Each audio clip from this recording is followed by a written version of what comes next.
That's a lot of damage!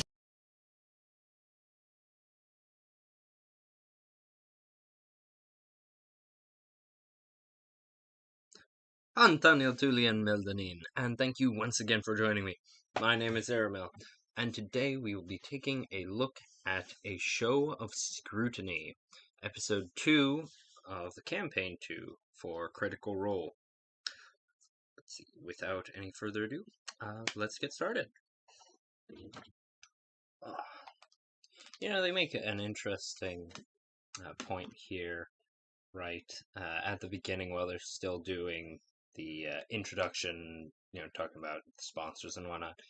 One of them says, "Nerd is chic," or "Nerd is cool now," and it's such an interesting and odd truth, I guess.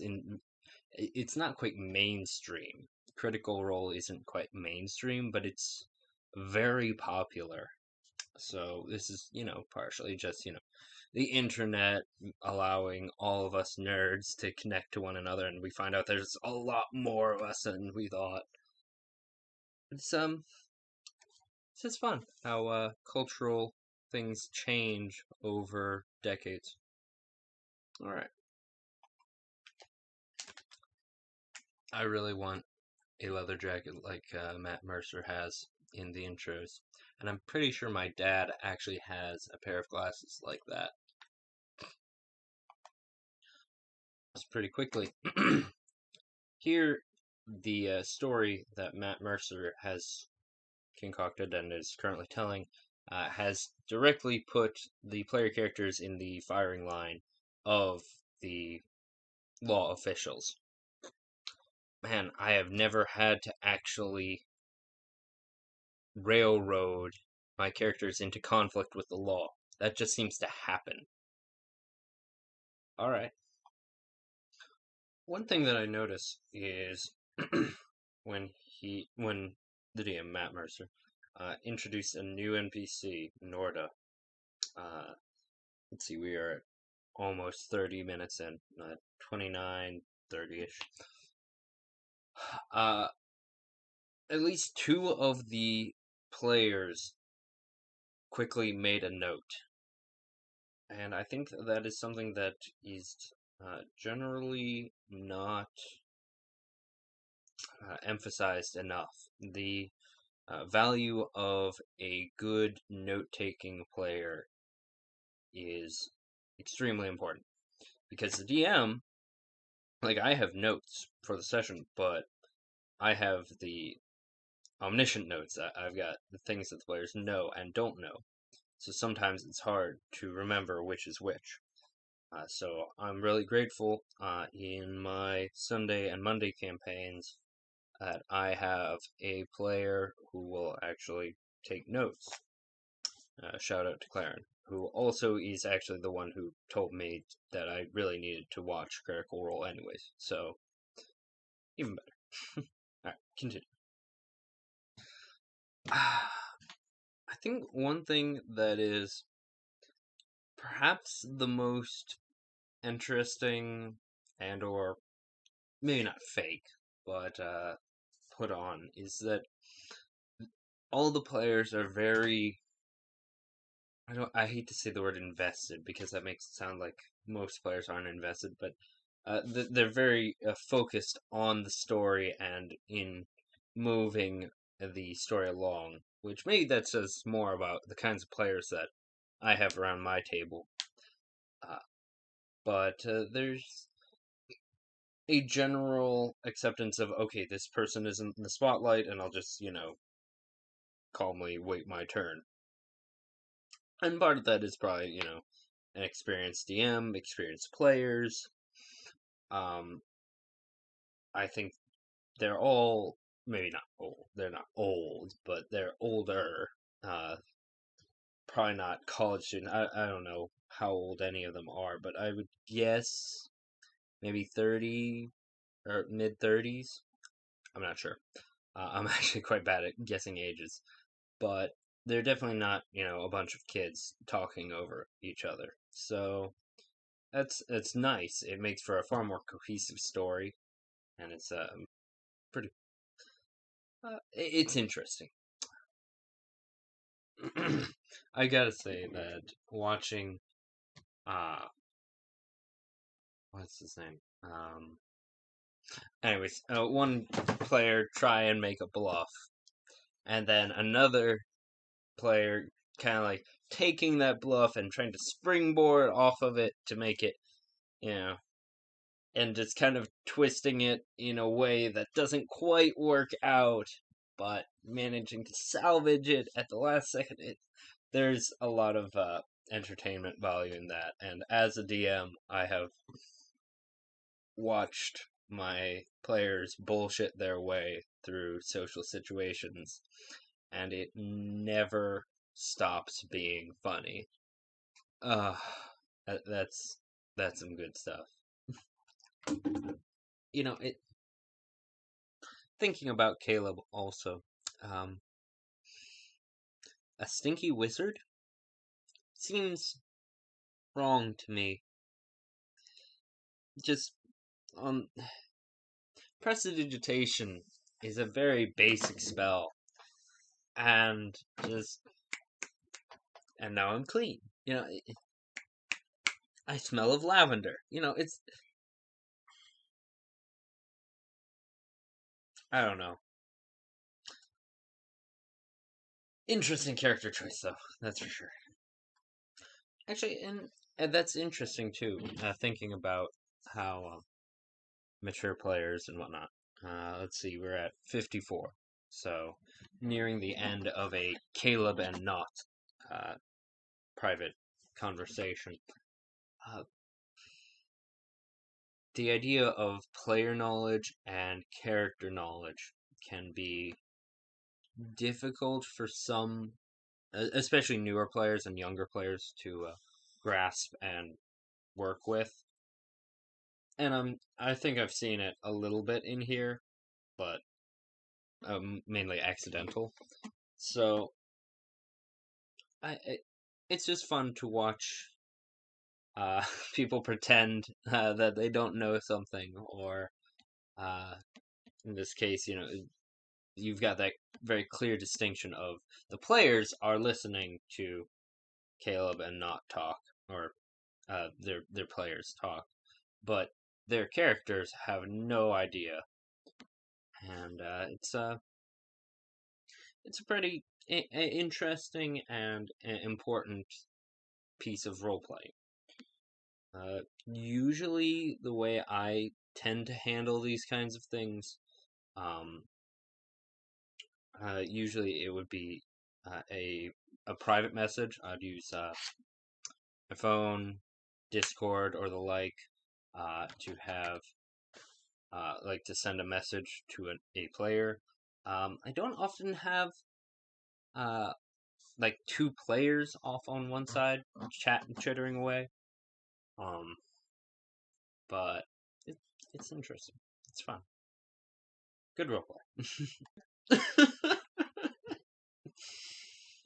What do you mean you have sticky fingers? You're talking about a rock collection and a stick collection. Well, yeah, but those were kind of people's, canes and whatnot. I love it. I thoroughly enjoy that kind of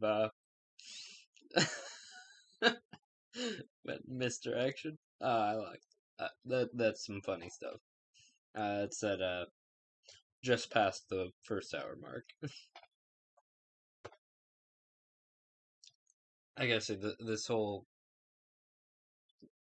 tirade bit is hilarious. It's like, okay, I'm going to look in her left butt cheek pocket and fish around a bit. I'm wearing a dress, but you can try.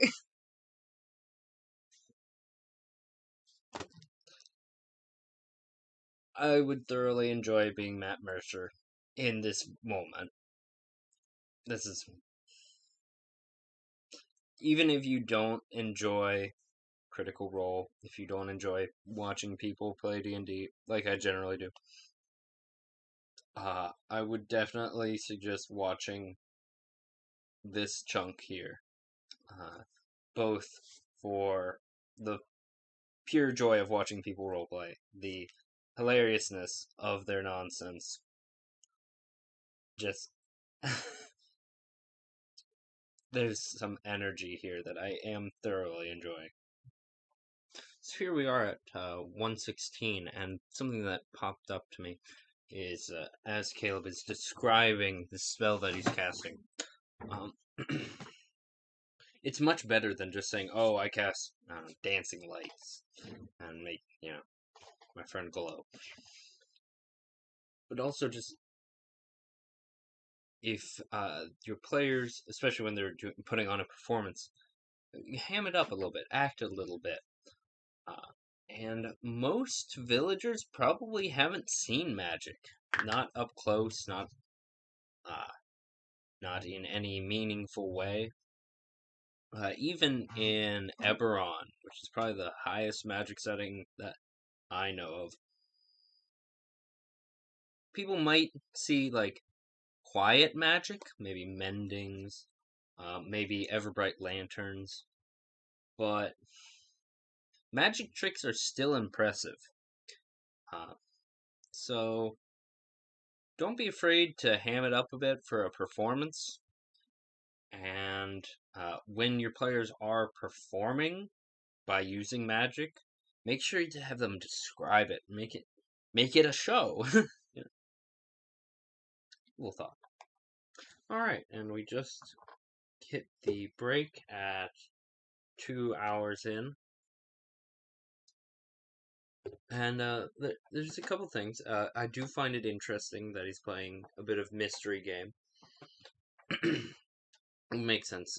Very roleplay heavy. Mysteries tend to be, and that makes for good theater. Um, that being said, I do. Well,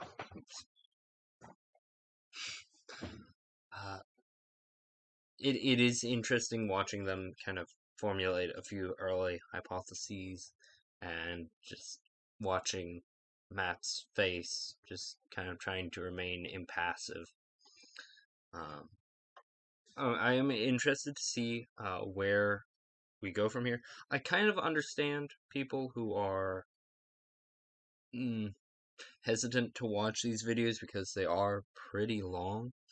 I mean, I just spent 2 hours here going through and watching the first half of an episode, so I can't imagine trying to watch one all the way through just yeah, as it's being live streamed. Maybe it's different. Maybe it's different when it's being when it's live and there's no chance of pausing. Maybe it's me being ADD, but whichever. But it is interesting. I do like it. I gotta say, there's a lot of humor. The players work very well together. There's obviously good rapport between the players and the DM, and that's very pleasant to watch in its own sense.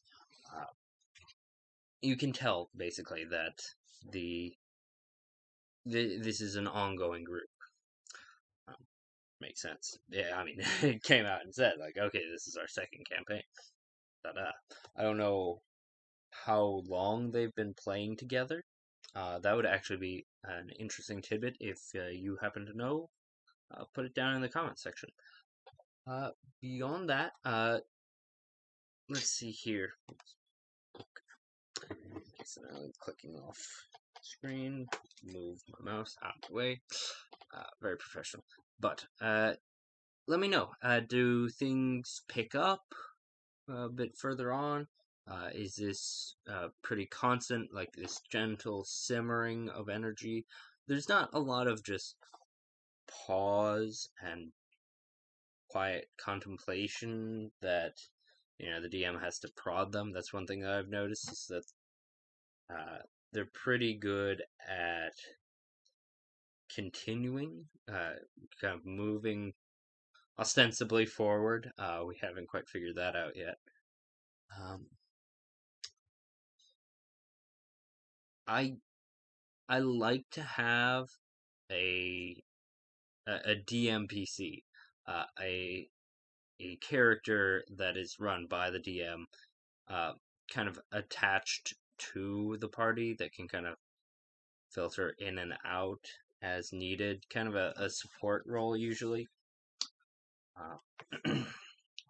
And that's somebody that they can go to for, hints or ask questions, the like. But they seem to be doing pretty okay,